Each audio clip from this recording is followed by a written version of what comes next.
going to have a Bible time first, and the title is God's Will, parenthesis, that I don't understand. Sometimes when we read the Bible, or when we look at the world, things that happen, the world that God has created, there are things that that are very difficult for us to understand. But it's okay not to to understand everything about God and all the things that He does. In fact, God is God, and that's why there are things that we do not understand about Him. Today's passage talks about some examples of how it's very, very difficult for us to understand about God, but we're going to try to make sense of it and ask that God gives us wisdom so we can understand these verses. Let's read verses 12 and 13, and then we'll talk about it a little bit. Let's read it in one loud voice, 1, 2, 3. He calls people, but not according to their good or bad works. She was told, your older son will serve your younger son. In the words of the scriptures, I loved Jacob, but I rejected Esau. I'm not going to go into all the stories behind what happened with Jacob and Esau, but I want you to pay attention to the word when God says, I loved Jacob, but I rejected Esau. If you are Jacob, or if you are Esau, how would you feel? Now, otherwise, not very comfortable, right? If you're Jacob, you're going to be like, God, you rejected my brother Esau. You may like your brother, or you may not like your brother, but it's just very uncomfortable feeling, right? And the matter gets even worse if you are Esau. Like, God rejected me? How do we make sense of all of that? Is that because Jacob was such a good person and Esau was not a very good person? Is that the reason why? If we actually flip the scriptures a little bit and understand a little more about the life of Jacob, you will find very, very strange things. Jacob was a trickster. He was a liar.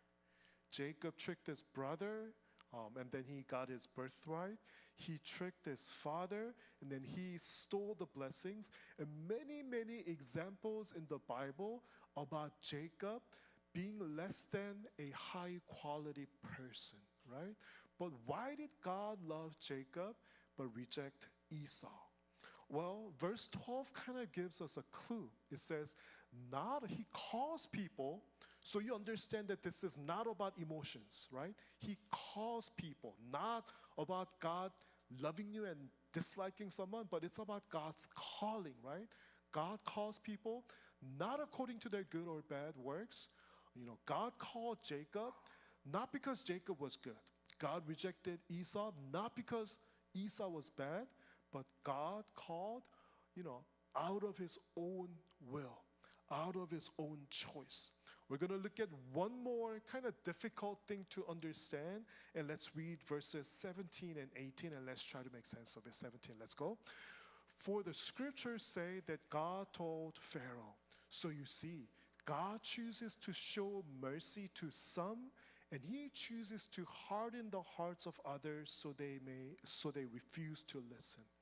In those verses, it was a bit too long, so I didn't include it. But basically, God talks about the fact that He hardened the heart of Pharaoh.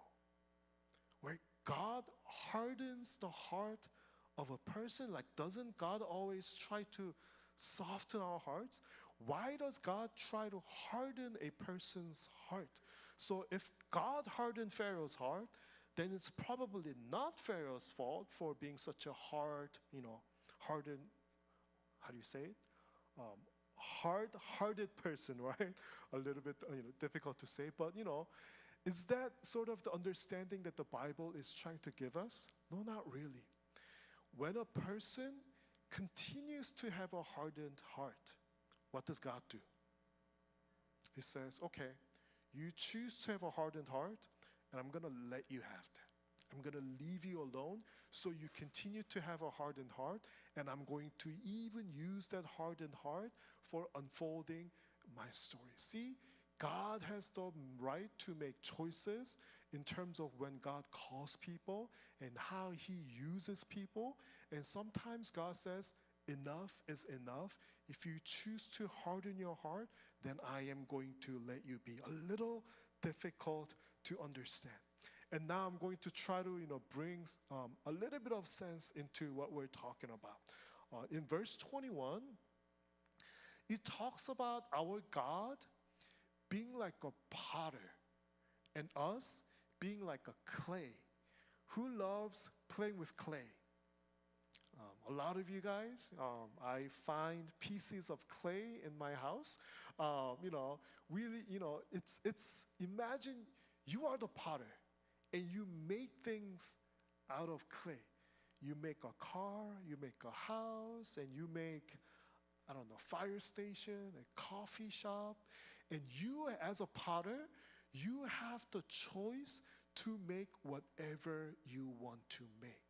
And all of your creation is precious, right? It's special.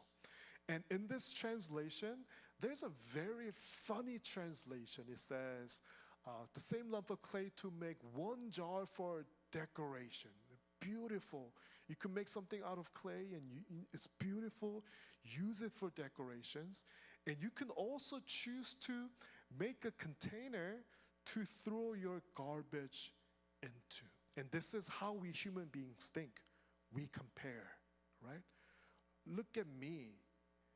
God, out of the clay, God made a garbage container. But look at that person. That person is a beautiful jar of decoration. We compare, and what do? We lower our value. That's what we do. But guess what? Can you guys imagine a world without garbage bins? What would it be like? A world where we don't have any garbage bin. It's going to be very chaotic, right?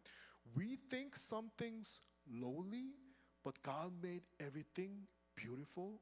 God made everything useful with a purpose. In terms of what God makes, how God makes us, and how God calls us, it's up to God. But God says, I made you with a purpose. Don't compare. You are special. And whatever shape, form you are, I think you're precious. I think you're beautiful. And I'm going to use you. So why don't you trust me with your life? That is the message that these verses are giving to us. Let us